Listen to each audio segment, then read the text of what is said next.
Di sebuah desa kecil yang sunyi di Jawa Timur, hidup seorang bocah pemulung yatim piatu bernama Ilham.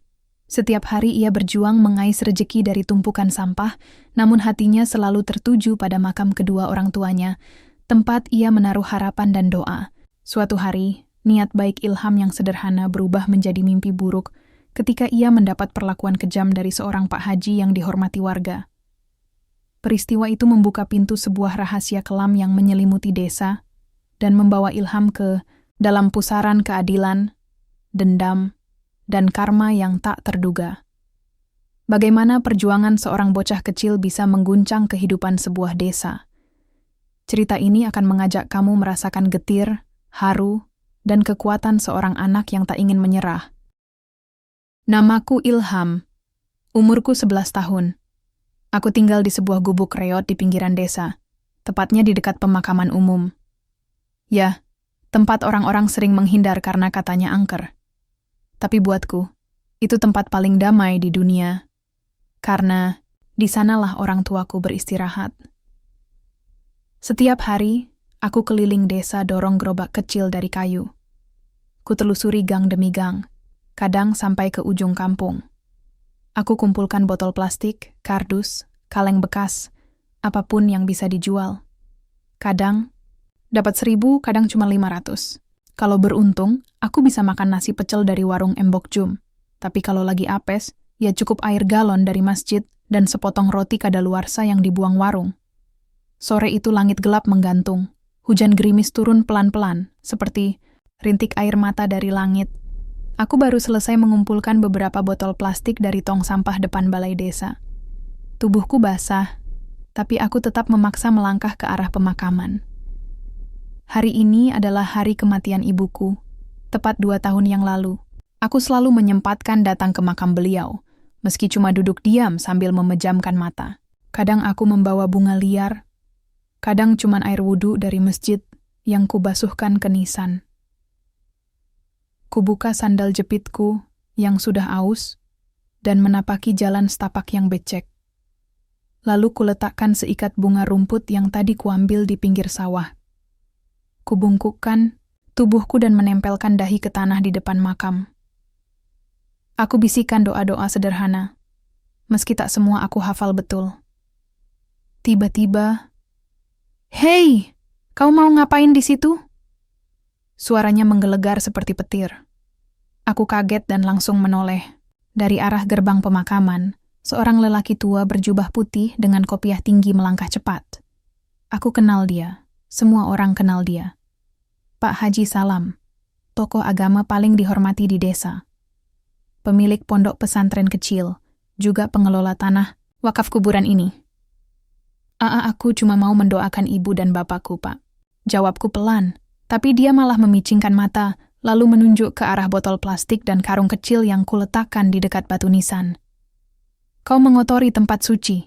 Dasar anak liar, tempat ini bukan tempat bermain pemulung sepertimu. Bentaknya. Aku tergagap, tak tahu harus menjawab apa. Lalu tanpa peringatan, dia melangkah cepat dan menendang tubuhku, hingga aku terjungkal ke tanah. Aduh, pekiku, pinggangku terasa perih, lututku menghantam batu kecil. Keluar, sekarang juga. Jangan pernah kau injakkan kaki di sini lagi kalau tak mau dikutuk. Katanya tajam, suaranya seperti pisau yang mengiris jantungku. Aku merangkak pelan sambil menahan sakit. Tanganku berlumuran lumpur. Bunga rumput yang tadi kuletakkan terinjak dan tercampur tanah becek. Gerimis masih turun pelan, mencampur air hujan dengan air mataku. Aku tak berani melawan. Siapa aku? Anak pemulung yang bahkan tak punya KTP. Tak, sekolah tak dianggap. Orang-orang bilang Pak Haji Salam itu suci, orang pilihan Tuhan. Tapi kenapa rasanya seperti aku baru saja dihajar oleh iblis? Aku ambil karungku dan beranjak pelan, menahan sakit di pinggang dan hati yang lebih perih dari luka manapun. Saat melangkah keluar gerbang pemakaman, aku sempat menoleh ke belakang. Maaf Bu, maaf Ayah. Doaku hari ini belum selesai, langit semakin gelap, hujan mulai deras. Tapi aku tetap berjalan menyusuri jalan setapak yang licin. Tubuhku menggigil, tapi entah kenapa hatiku lebih beku. Di kejauhan, Lampu dari warung Embok Jum masih menyala. Tapi aku tidak ke sana. Aku hanya ingin pulang ke gubukku, rebahan di kasur karungku dan berharap malam segera berlalu. Namun saat sampai di dekat gubuk, seseorang memanggilku. Ilham, Ilham. Kamu kenapa itu kotor-kotor, Le? Suara itu familiar. Aku menoleh dan melihat Mak Sri, penjual jamu keliling yang biasa lewat tiap pagi. Ia menghampiriku dan melihat kakiku yang lecet dan baju basah kuyup. Aku hanya menunduk. Pak, Haji, tendang aku di makam ibu, kataku pelan. Dahi Mak Sri berkerut, matanya menajam. Loh kok iso ngono to? Astagfirullah. Ayo ikut Mak, kaki kamu harus dibersihin. Jangan sampai infeksi, katanya sambil menggandengku pelan. Aku hanya bisa mengangguk. Pelan-pelan aku melangkah masuk ke rumahnya yang kecil dan hangat. Bau rempah jamu langsung menyapa hidungku.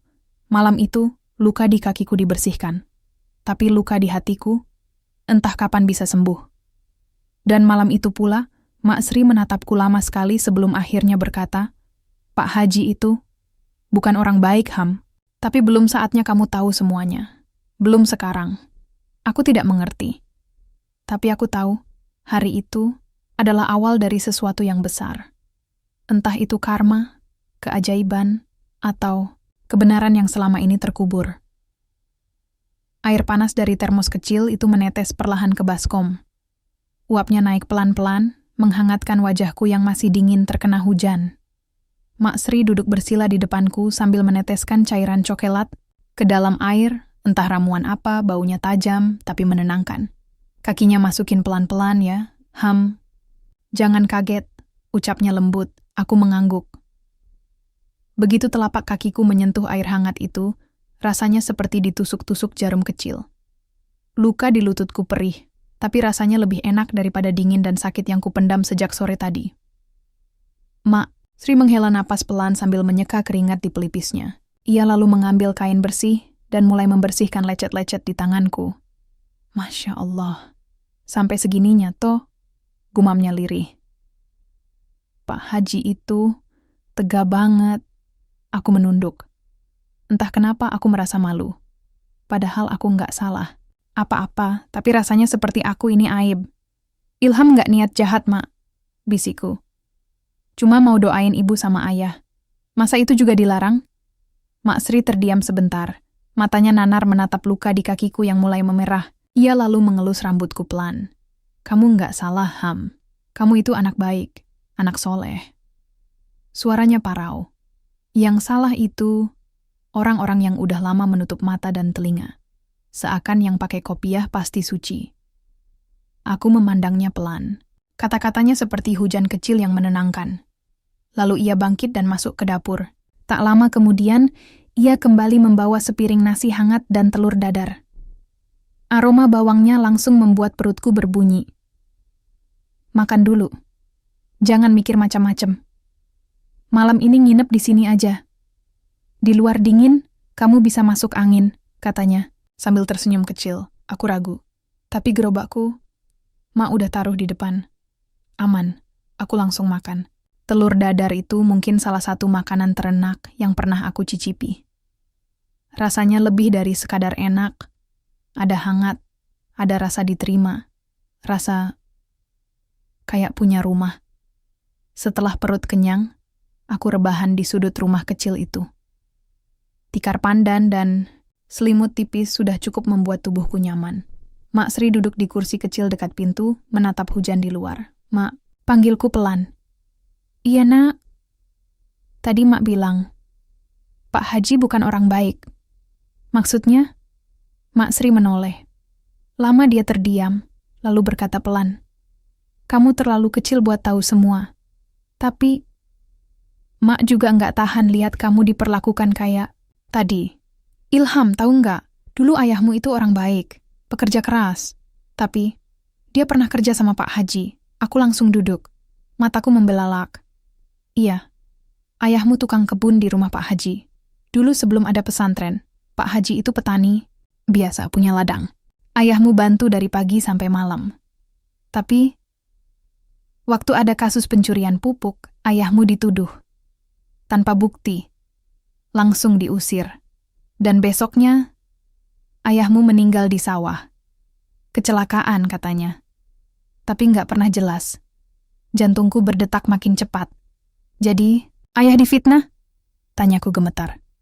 Mak Sri mengangguk pelan. Mak juga nggak tahu semua. Tapi sejak itu, banyak yang mulai diam. Takut. Karena setelah pesantren itu dibangun, pengaruh Pak Haji makin besar. Siapa yang berani lawan orang yang katanya ustaz, tokoh agama? Aku menggigit bibirku. Semua kenangan tentang ayah dan ibu terasa seperti potongan-potongan kertas yang berserakan dan baru mulai bisa kususun lagi. Tiba-tiba, Mak Sri berdiri dan berjalan ke rak kayu. Ia mengambil sesuatu yang dibungkus kain lusuh dan memberikannya padaku. Nih, simpan ini baik-baik. Ini dulu peninggalan ibumu. Waktu beliau sakit, Mak janji jagain ini. Tapi kamu sudah cukup besar untuk tahu. Mungkin ada petunjuk. Aku membuka kain itu perlahan.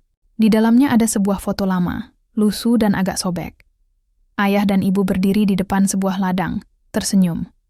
Di belakang mereka, aku melihat seseorang berdiri jauh di belakang, mengenakan sarung dan topi kebun. Aku mengernyit. Itu. Wajahnya mirip. Pak Haji? Mak, ini siapa? Tanyaku. Mak Sri mendesah. Mak juga enggak yakin. Tapi Mak ingat betul. Hari itu difoto saat panen besar terakhir sebelum semua berubah. Setelah itu, ayahmu kehilangan semuanya.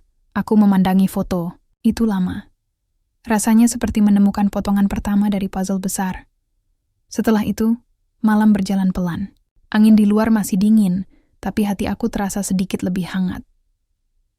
Untuk pertama kalinya setelah sekian lama, aku bisa tidur tanpa takut gerobakku dicuri, tanpa harus tidur kelaparan.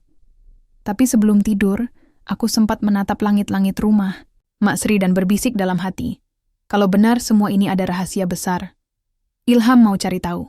Demi ibu. Demi ayah. Pagi itu, ayam belum sempat berkokok ketika aku sudah terbangun. Bukan karena lapar, bukan juga karena dingin, tapi karena mimpi. Aku bermimpi ibu duduk di tepi makam sambil menangis. Air matanya jatuh satu-satu ke tanah, lalu berubah menjadi bunga putih yang mekar perlahan. Di sebelahnya ayah berdiri memunggungiku, menatap ladang luas yang tiba-tiba diselimuti kabut. Saat aku memanggil mereka, mereka hanya menoleh dan tersenyum. Senyum yang bikin hatiku ngilu. Aku bangun dengan dada sesak. Mataku terasa panas. Dan entah kenapa, aku tahu, itu bukan sekadar mimpi. Mak Sri sudah bangun. Ia sedang mengulek bumbu di dapur. Suara ulekannya beradu pelan dengan suara burung di luar jendela. Ham, kamu bangun cepet. Mimpi ya? Tanyanya, tanpa menoleh. Aku hanya mengangguk sambil duduk memeluk lutut. Aku menatap foto yang kubawa tidur tadi malam. Wajah ayah dan ibu yang berseri-seri di foto itu terasa jauh dari kenyataan hidupku sekarang. Aku pengen tahu, Mak, tentang ayah, tentang ibu, tentang apa yang sebenarnya terjadi. Kataku pelan. Mak Sri berhenti mengulek. Ia menoleh dan menatapku, dalam-dalam, seperti sedang menimbang sesuatu. Kalau kamu mau tahu semuanya, kamu harus kuat. Kadang, kebenaran gak enak didengar, katanya serius. Aku mengangguk mantap. Ilham gak takut. Mak Sri menarik napas dalam. Baiklah, tapi sebelum itu, kamu harus ketemu seseorang. Namanya Pak Roshid. Dia dulu teman ayahmu. Sama-sama, kerja di ladang Pak Haji. Setelah kejadian itu, dia pindah ke ujung desa, hidup menyendiri. Dia tahu semua? Mak Sri mengangguk. Kalau ada yang tahu, ya dia. Setelah sarapan, aku pamit pada Mak Sri. Ia membekaliku dengan roti dan air, minum, serta alamat rumah Pak Roshid di belakang pasar, dekat kandang kambing. Aku dorong gerobakku pelan, melewati jalan-jalan becek yang mulai mengering. Penduduk desa mulai beraktivitas. Sebagian memandangku dengan tatapan biasa, sebagian lagi dengan tatapan kasihan. Aku benci tatapan kasihan. Rasanya seperti mereka hanya peduli sebentar, lalu lupa. Sesampainya di rumah Pak Roshid, aku ragu mengetuk pintunya.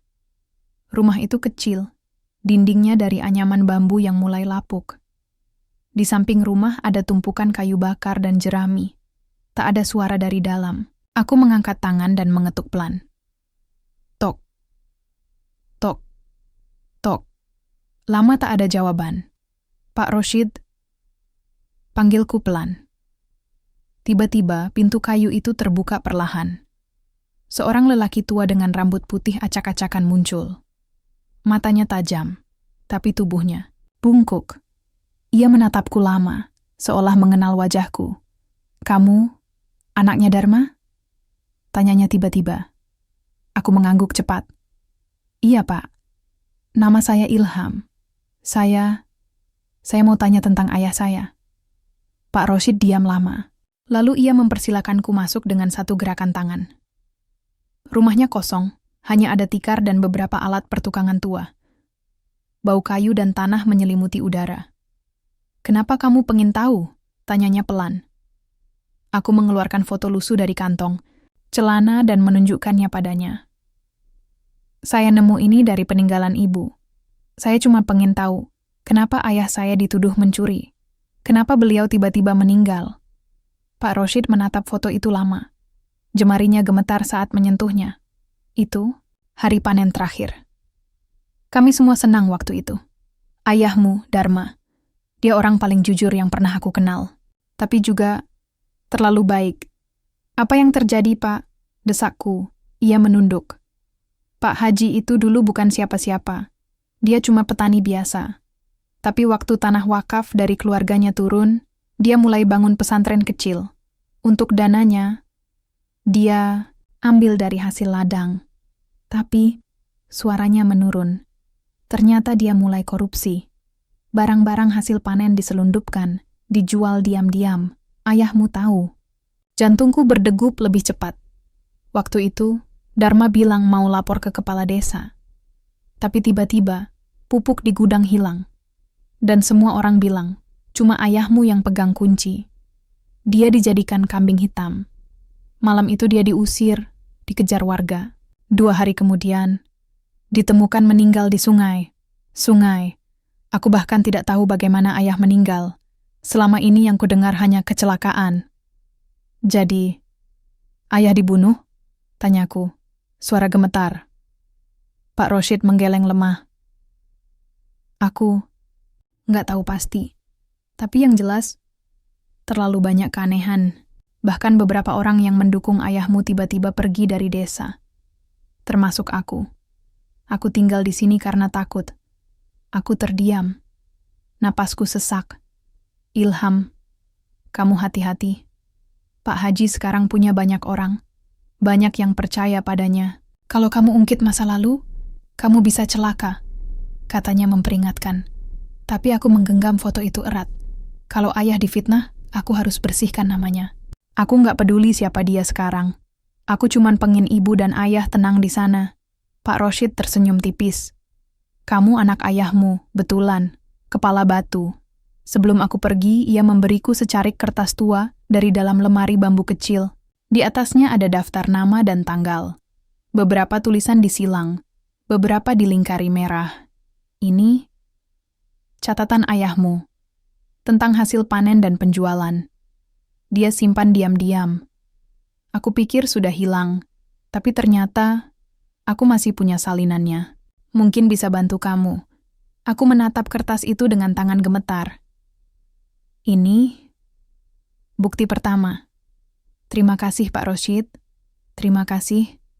Aku berjalan keluar rumah dengan hati yang penuh. Bukan karena lega, tapi karena beban yang baru saja kutemukan. Kebenaran yang selama ini terkubur. Dan aku tahu, sejak saat ini, semuanya tidak akan sama lagi.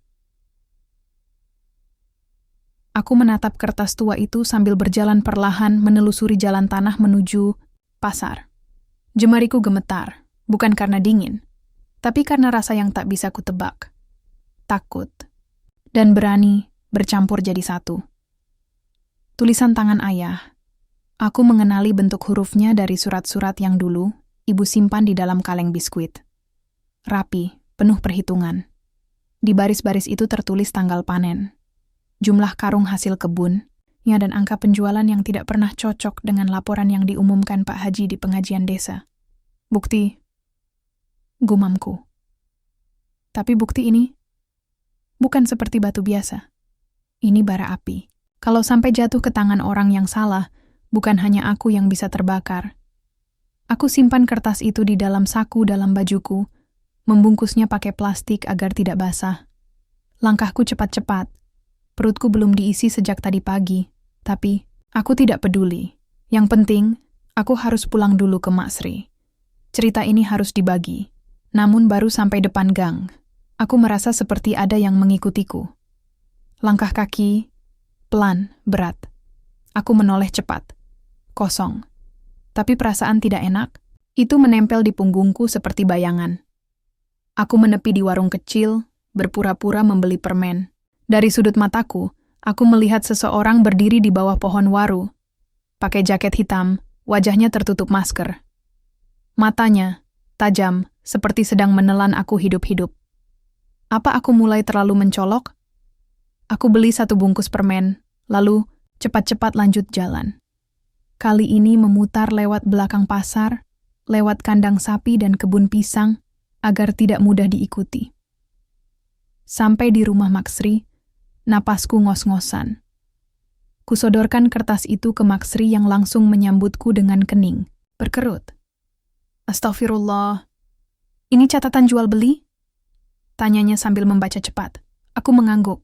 Pak Rosid bilang, ini catatan ayah waktu masih kerja di ladang Pak Haji. Semua jumlah hasil panen nggak cocok sama laporan yang disampaikan ke warga. Mak Sri menghela napas panjang, duduk di bangku bambu yang mulai retak. Ilham, kamu... Tahu nggak kalau ini sampai bocor, bisa bikin ribut satu kampung? Katanya pelan. Aku tahu, Mak. Tapi aku nggak mau hidup dengan nama ayah tercoreng terus. Jawabku mantap. Mak Sri menatapku dalam-dalam. Tapi kamu juga harus siap kehilangan. Karena kadang, orang lebih percaya topeng daripada wajah asli seseorang. Aku terdiam. Kata-kata Mak Sri seperti tamparan halus. Tapi juga jadi cambuk. Malamnya, aku tak bisa tidur. Gerobak kecilku sudah terparkir di samping rumah Mak Sri. Tapi pikiranku melayang-layang. Aku jadi ingat, dulu ibu sering bilang, kalau kamu yakin itu benar, jangan takut berdiri sendirian. Tiba-tiba, terdengar suara lemparan batu dari luar. Duk, aku terlonjak bangun. Mak Sri pun terbangun dan langsung menyalakan lampu minyak. Kami keluar pelan-pelan. Di halaman depan, ada selembar kertas tertempel di pintu dengan batu kecil sebagai pemberatan. Mak Sri membacanya, dan wajahnya langsung pucat. Anak pemulung gak usah sok jadi pahlawan. Jaga mulutmu kalau masih pengen hidup. Tanganku mengepal. Perutku terasa kosong lagi. Tapi kali ini bukan karena lapar, tapi karena rasa takut yang masuk tiba-tiba. Tapi di balik takut itu, ada amarah. Mereka mulai panik, Mak. Bisikku. Mak Sri mengangguk pelan. Berarti kamu benar-benar menyentuh luka lama. Aku kembali ke kamar, dan malam itu aku memandangi kertas tua itu lama sekali. Aku tahu, aku nggak bisa simpan ini terus. Aku harus cari jalan agar kebenaran ini sampai ke orang yang tepat. Tapi siapa? Besok pagi, aku memutuskan satu hal. Aku akan mendatangi kepala desa. Tapi aku belum tahu bahwa itu adalah keputusan yang akan membuat hidupku berubah total. Karena orang yang selama ini kupikir netral, ternyata tidak sebersih kelihatannya. Pagi itu, udara terasa ganjil. Angin berhembus pelan tapi dinginnya menembus kulit, membuatku menggigil walau matahari sudah mulai naik. Aku berdiri di depan balai desa sambil menggenggam erat map plastik berisi kertas tua peninggalan ayah. Keringat dingin mengalir di pelipisku meski cuaca tak panas. Hatiku berdebar, tapi aku sudah bulat tekad. Aku percaya, Pak Lurah Slamet bisa bantu. Dia terkenal sebagai orang yang adil. Setidaknya, begitu kata orang-orang. Beliau sering hadir di pengajian, suka bantu warga, dan selalu bicara soal kejujuran di setiap pidatonya. Aku mengetuk pintu ruangannya dengan ragu. Masuk, Suara berat dan tenang menyambut dari dalam. Aku membuka pintu perlahan. Pak Lurah sedang duduk di balik meja, menulis sesuatu dengan kacamata baca bertengger di hidungnya. Saat melihatku, ia mengernyit. "Kamu Ilham, ya? Anak yatim itu," katanya, sambil menunjuk kursi di depanku. Aku duduk pelan. "Iya, Pak. Saya mau bicara. Tentang ayah saya, Dharma." Pak Lurah langsung berhenti menulis. Pandangannya berubah, tajam, walau mulutnya tetap tersenyum. "Oh, Dharma," gumamnya. "Sudah lama nggak ada yang nyebut nama itu. Mau apa kamu?" Aku membuka map pelan dan menyodorkan kertas yang kutemukan dari Pak Roshid. "Ini catatan ayah saya, Pak, tentang panen penjualan dan jumlah yang nggak cocok dengan laporan Pak Haji. Saya yakin ayah saya dulu difitnah." Pak Lurah membaca cepat, alisnya terangkat. "Kamu yakin ini tulisan ayahmu?" "Iya." "Dan ada saksi?" "Pak Roshid, saya cuma pengen bersihkan nama ayah, Pak, biar nggak terus-terusan dianggap pencuri." Pak Lurah terdiam, lama. Lalu tiba-tiba, ia menghela napas panjang dan menyandarkan tubuhnya ke kursi. "Kamu tahu, Ham, kadang orang tua bikin keputusan demi melindungi banyak orang. Termasuk membiarkan satu orang jadi tumbal." Aku mengerutkan dahi. "Maksudnya, Pak?" Ia menatapku lurus-lurus. "Waktu itu, kalau kasus itu dibuka bisa bikin gaduh satu desa. Bisa jadi orang kehilangan pekerjaan, kepercayaan runtuh, dan desa kacau. Jadi, saya sepakat dengan Pak Haji untuk menyelesaikannya diam-diam." Darahku langsung naik ke kepala. "Jadi, Bapak tahu ayah saya nggak bersalah?" Pak Lurah tidak menjawab, tapi dari caranya menghindari tatapanku, aku tahu jawabannya. "Iya, aku berdiri. Kalau begitu, saya bakal laporkan ini ke kabupaten, biar orang-orang tahu kebenarannya." Namun sebelum aku sempat melangkah keluar, "Ilham," suaranya menahan, tapi ada nada ancaman. "Kalau kamu nekat, kamu bisa kehilangan. Lebih dari sekadar nama baik, kamu cuma bocah pemulung. Siapa yang mau percaya sama kamu?" Kata-katanya menamparku, tapi juga membuka mataku. Pak Lurah bukan orang netral. Dia bagian dari semuanya. Aku keluar dari balai desa dengan napas sesak. Langit di atas terlihat biasa saja, padahal hatiku seperti dirundung badai. Aku sadar, tidak semua orang dewasa bisa dipercaya. Bahkan mereka yang terlihat paling bijak, bisa menyimpan kebusukan paling dalam. Sampai di ujung jalan, aku duduk di tepi jembatan kecil sambil menatap sungai. Airnya tenang. Tapi di balik ketenangannya, aku tahu, di sanalah ayah ditemukan tak bernyawa. Tanganku menggenggam batu kecil di pinggir jalan. Aku ingin melemparnya ke air. Tapi kuurungkan, aku tidak akan buang energi untuk marah. Saat itu, suara langkah kaki mendekat. Aku menoleh. Seorang remaja laki-laki berdiri di sana, wajahnya asing. Tapi matanya seperti mengenal aku. "Kamu Ilham ya?" tanyanya pelan. Aku mengangguk waspada. Dia duduk di sampingku. "Aku Bima, keponakannya Pak Haji." Jantungku langsung berdebar. Aku bersiap untuk kabur jika perlu. Tapi yang dia lakukan malah menarik sesuatu dari saku jaketnya. Sebuah flash disk. "Aku tahu kamu nyari kebenaran. Aku juga udah lama curiga." Flash disk ini berisi rekaman pembicaraan antara Pak Haji dan Pak Lurah tentang kasus ayahmu. Aku terpaku. "Kamu serius?" Dia mengangguk. "Tapi hati-hati. Kalau mereka tahu kamu pegang ini, nyawamu bisa jadi taruhan." Aku mengambil flash disk itu dengan tangan gemetar. Hari ini, aku tidak hanya membawa bukti di kertas, tapi juga rekaman suara dari 2 orang paling berpengaruh di desa ini. Perang ini baru benar-benar dimulai. Aku menatap flash disk itu sepanjang malam. Rasanya seperti memegang nyawa sendiri. Benda sekecil ini bisa membuat kebenaran terungkap, atau malah mengubur aku lebih dalam dari makam ayah. Mak Sri yang duduk di sudut ruang menatapku penuh cemas. "Ilham, kamu yakin mau terusin ini?" Ini bukan permainan. Aku mengangguk pelan. Kalau aku berhenti sekarang, nama ayah tetap akan dianggap sampah selamanya. Aku nggak bisa, Mak. Aku nggak bisa jadi pengecut. Mak Sri menunduk. Ada air yang menetes diam-diam di pipinya, tapi dia tak berkata apa-apa lagi. Pagi-pagi sekali, aku pergi ke warnet dekat terminal. Satu-satunya tempat di desa yang bisa buka file dari flash disk. Aku berangkat diam-diam, hanya membawa jaket lusuh dan uang 5.000 hasil mungut plastik semalam. Sesampainya di sana, aku langsung minta buka file di komputer. Jantungku hampir copot saat melihat folder bertuliskan rekaman darurat muncul di layar .klik. Suara pertama yang terdengar adalah suara Pak Haji. Aku mengenal suara itu. Suara yang dulu terdengar begitu agung dari mimbar masjid, sekarang terdengar licik. Masalah Dharma udah selesai. Dia celaka, ya kita tinggal bilang kecelakaan. Yang penting nggak ada yang buka mulut soal catatan panen itu. Lalu suara Pak Lurah menyusul. Asal kamu ingat perjanjian kita. Desa ini tetap tenang, semua jalan seperti biasa. Jangan ada yang mulai main gila.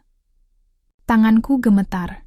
Di layar, waktu rekaman menunjukkan hampir 10 menit. Cukup untuk menghancurkan nama baik dua orang itu. Tapi juga cukup untuk menghancurkan hidupku, kalau sampai ketahuan. Aku buru-buru simpan salinannya ke email yang baru kubuat di warnet. Satu salinan ku kirim ke akun anonim yang ku bikin semalam. Jaga-jaga kalau terjadi apa-apa.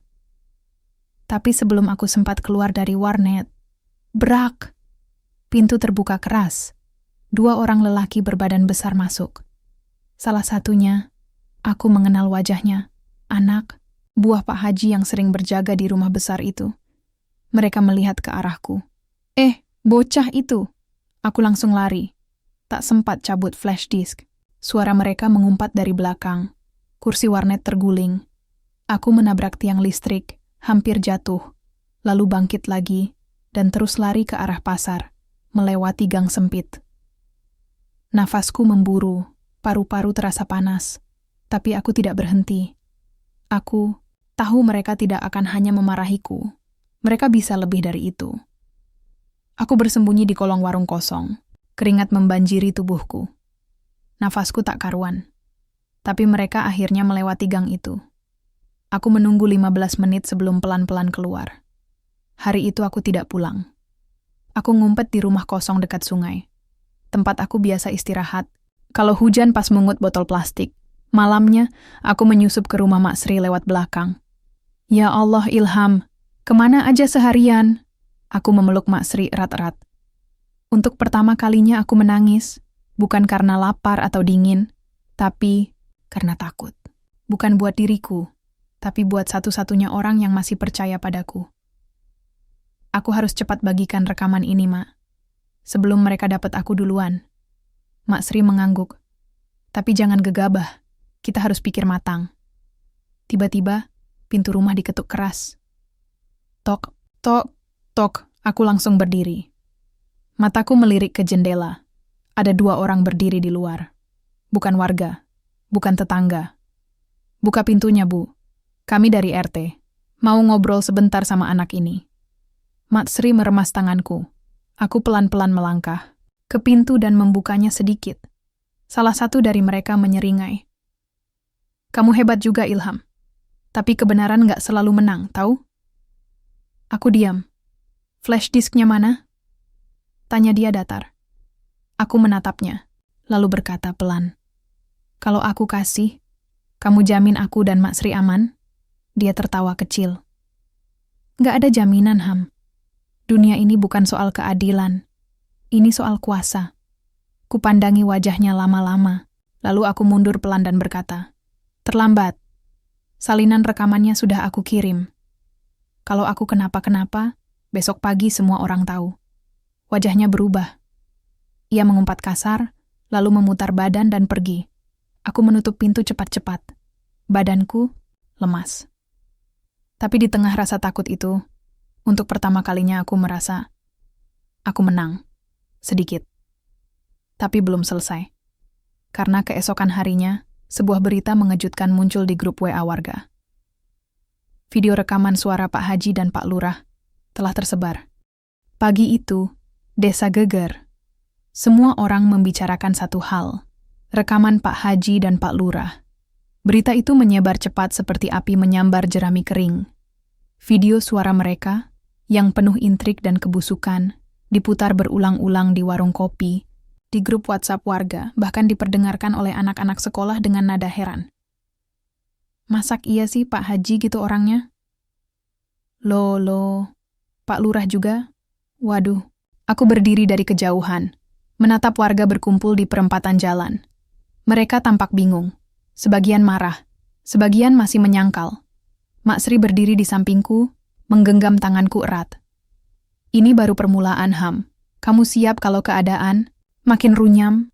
Aku mengangguk pelan. Aku nggak mundur. Tiba-tiba, suara toa masjid terdengar. Diberitahukan kepada seluruh warga, hari ini akan ada pertemuan darurat di balai desa pukul 2 siang. Mohon kehadirannya. Nada suara Pak Lurah di toa terdengar lebih datar dari biasanya. Tak ada semangat, tak ada keangkuhan. Aku tahu, pertemuan itu akan menentukan segalanya. Jam 2 siang, balai desa penuh sesak. Aku dan Mak Sri duduk di belakang, menyelip di antara warga yang bisik-bisik tak henti. Pak Haji duduk di depan, wajahnya pucat. Sorban yang biasa ia kenakan kini tergulung di meja, dan senyumnya yang biasanya angkuh. Lenyap entah kemana, Pak Lurah berdiri di sampingnya, mencoba membuka pertemuan. Warga yang saya hormati, kami tahu kalian sudah mendengar dan melihat rekaman yang beredar. Ruangan mendadak hening, bahkan bayi yang digendong pun tak menangis. Kami tidak akan menyangkal, lanjutnya pelan. Tapi semua yang terjadi, kami lakukan demi menjaga ketenangan desa, demi menjaga harmoni dan ketertiban. Ketertiban dari kebohongan, seru seseorang dari tengah ruangan. Seorang bapak tua berdiri. Saya dulu percaya sama panjenengan, Pak Lurah. Tapi sekarang, saya merasa dibohongi. Nama baik orang yang sudah meninggal pun ikut hancur karena ulah kalian. Warga mulai ribut. Suara demi suara mulai ikut bersuara. Seorang ibu dengan anak. Kecilnya menangis. Suamiku dulu juga difitnah karena nggak nurut sama Pak Haji. Sekarang saya baru ngerti. Pak Haji bangkit dari kursi. Cukup. Suaranya berat, tapi gemetar. Kalian nggak ngerti. Aku lakukan ini semua demi kemaslahatan umat. Kalau Dharma dibela waktu itu, desa ini bisa pecah. Dharma nggak pernah salah, teriakku tiba-tiba. Semua, mata langsung mengarah padaku. Jantungku serasa melompat ke tenggorokan. Aku berdiri, maju ke tengah ruangan. Dia ayahku. Dia bukan pencuri. Dia korban. Dan kalian semua ikut membiarkan itu terjadi. Pak Haji menatapku, matanya merah. Tapi, bukan karena marah. Ada air yang menggenang di sana. Ilham, saya nggak butuh maaf dari orang yang baru mengaku setelah ketahuan, potongku tegas. Yang saya minta cuma satu, pulihkan nama baik ayah saya, resmi, di depan semua orang. Ruangan hening. Lalu pelan-pelan, Pak Haji duduk kembali, bahunya turun. Ia seperti kehilangan semua energi yang pernah membuatnya ditakuti. Pak Lurah menunduk. Akhirnya ia berkata lirih, "Baik, besok kami akan keluarkan surat resmi dari desa, menyatakan bahwa Dharma tidak bersalah, bahwa tuduhan dulu adalah keliru." Terdengar gumaman dari warga. Sebagian mengangguk, sebagian masih bingung harus bereaksi seperti apa. Aku kembali duduk. Kakiku gemetar, tapi hatiku sedikit lega. Sore itu, aku berjalan ke makam ayah dan ibu. Kubawa bunga kamboja putih yang kupetik dari halaman rumah tetangga. Sambil bersimpuh, aku bicara pelan. Ayah, semua orang tahu sekarang. Kebenaran akhirnya keluar juga. Angin berhembus, pelan, seolah menjawab. Tapi tepat saat aku bangkit untuk pulang, seseorang berdiri di belakangku. Aku menoleh. Bima.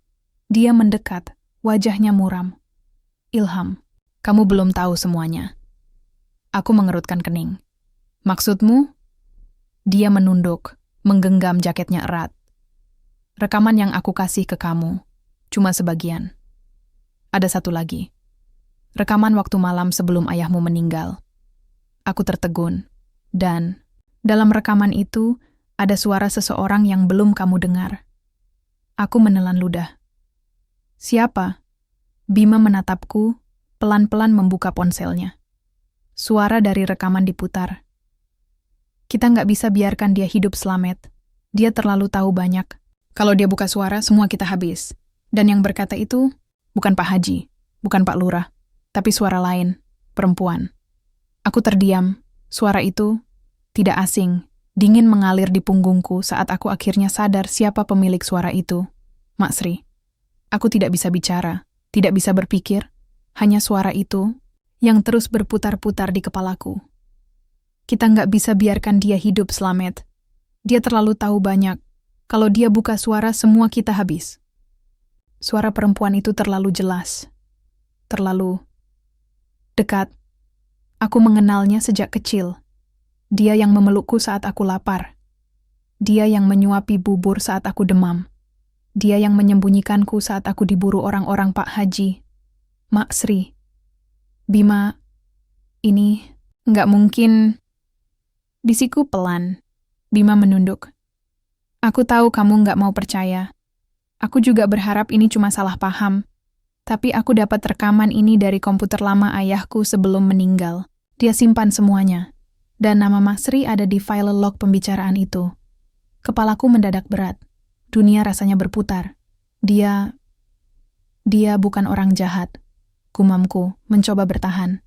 Tapi mungkin dia ikut dalam keputusan jahat, sahut Bima pelan. Malam itu, aku pulang ke rumah dengan langkah gontai. Rumah kecil beratap seng itu terlihat biasa. Tapi kali ini, aku merasa seperti masuk ke sarang yang menyimpan bahaya. Mak Sri sedang duduk di dapur, menumbuk bumbu. Wajahnya teduh seperti biasa. Ilham, kamu dari mana? Makan dulu ya, Mak masak. Rawon kesukaanmu. Aku berdiri mematung. Mak, suaraku serak. Aku mau tanya sesuatu. Dan Mak harus jujur. Ia menoleh. Senyumnya sedikit menurun. Apa benar, Mak pernah ada di malam waktu ayah dibunuh? Tangannya terhenti. Mata kami bertemu. Tak ada jawaban. Aku melangkah maju. Mak. Suara Mak ada di rekaman itu. Mak bicara sama Pak Slamet. Tentang ayah. Tentang membiarkannya mati. Air mata menetes dari mataku tanpa bisa ditahan. Mak Sri terdiam lama. Lalu pelan-pelan ia menaruh ulekan, duduk di lantai dan menunduk. Ilham, dengar dulu cerita Mak. Aku tidak menjawab. Aku hanya duduk, menunggu, meski hatiku sudah hampir hancur. Waktu itu, ayahmu tahu soal korupsi hasil panen. Ia ingin lapor, tapi semua orang takut. Pak Haji, Pak Lurah, bahkan warga biasa yang dapat jatah diam. Suara Mak Sri bergetar. Mak waktu itu kerja sebagai juru tulis di kantor desa. Mak tahu semuanya, termasuk catatan palsu yang ditandatangani ayahmu. Tapi dia nggak mau diam. Dia datangi aku dan bilang, Sri, bantu aku, kita ubah desa ini. Mak, Sri menghela napas panjang. Tapi Mak takut. Aku punya anak. Aku takut dibuang, takut dihukum, takut. Tapi ayah malah dibiarkan mati, potongku tajam. Mak Sri menutup wajahnya dengan kedua tangan.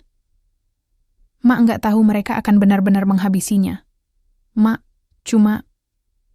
disuruh buat janji ketemu di gudang malam itu, supaya ayah datang. Mak pikir cuma mau ditakut-takuti. Aku membeku. Mak nggak tahu Pak Slamet akan mendorong ayah jatuh dari tangga. Aku dengar dari kejauhan waktu itu. Dan Mak lari. Aku pengecut aku diam. Aku biarkan nama ayahmu dikotori.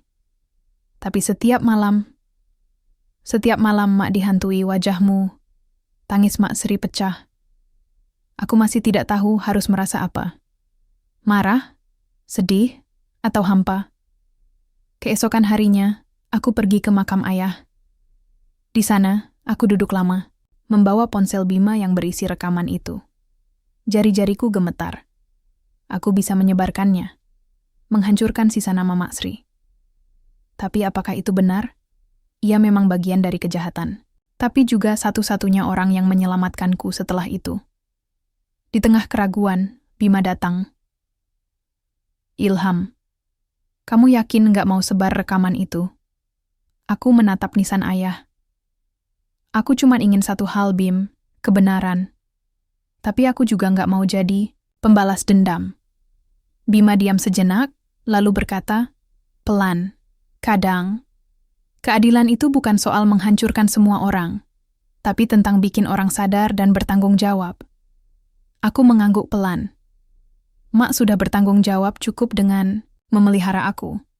Tapi dia tetap harus minta maaf ke depan warga, bukan diam di balik dapur.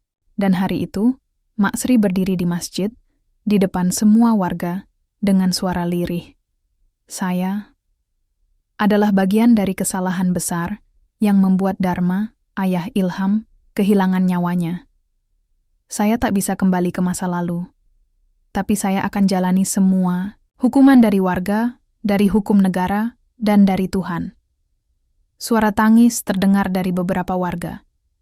Tapi tak ada yang marah, tak ada yang melempar batu, hanya hening. Dan mungkin pengampunan yang perlahan tumbuh. Sore harinya, aku dan Bima duduk di bawah pohon beringin di belakang masjid. Mau kamu apain hidupmu sekarang? Tanya Bima. Aku tersenyum tipis. Aku mau jadi penulis. Aku mau cerita tentang desa ini. Tentang kebenaran. Tentang ayah. Tentang karma. Bima tertawa kecil. Kalau gitu, judul ceritamu harus suara dari masa lalu. Aku menoleh padanya. Atau anak pemulung yang mengguncang desa. Kami tertawa bersama. Untuk pertama kalinya dalam hidupku, aku merasa bebas. Pagi itu, sinar matahari menembus sela-sela daun pohon beringin di halaman masjid desa. Udara segar membuat napasku terasa lebih ringan daripada beberapa minggu terakhir. Aku duduk di bawah pohon yang sama bersama Bima, sambil membuka buku catatan yang kubawa dari rumah. Aku nggak nyangka, Ham. Kamu bisa sampai di titik ini, kata Bima, tersenyum penuh semangat. Dari bocah pemulung yang selalu diolok-olok, sampai sekarang jadi harapan buat desa. Aku tertawa kecil, menutup buku, catatanku. Aku cuma pengen cerita, biar orang tahu siapa sebenarnya kita. Dan gimana kebenaran itu bisa menang. Setelah pengakuan Mak Sri di masjid kemarin, suasana di desa mulai berubah. Warga yang dulu curiga dan menutup diri, kini mulai membuka hati. Perlahan tapi pasti, aku merasa seperti mendapat tempat di antara mereka. Hari-hari berlalu dengan penuh perjuangan. Aku mulai membantu Bima mengurus perpustakaan desa yang sudah lama terbengkalai. Aku berinisiatif mengadakan kelas menulis gratis untuk anak-anak di desa, terutama mereka yang kurang beruntung. Ilham, kamu punya bakat cerita yang luar biasa, puji Bu Sari, guru SD yang juga aktif di perpustakaan. Kalau kamu terus berlatih, bisa jadi penulis hebat. Aku tersenyum, berterima kasih. Namun, perjalanan ini tidak selalu mulus. Masih ada beberapa warga yang diam-diam meragukan perubahan.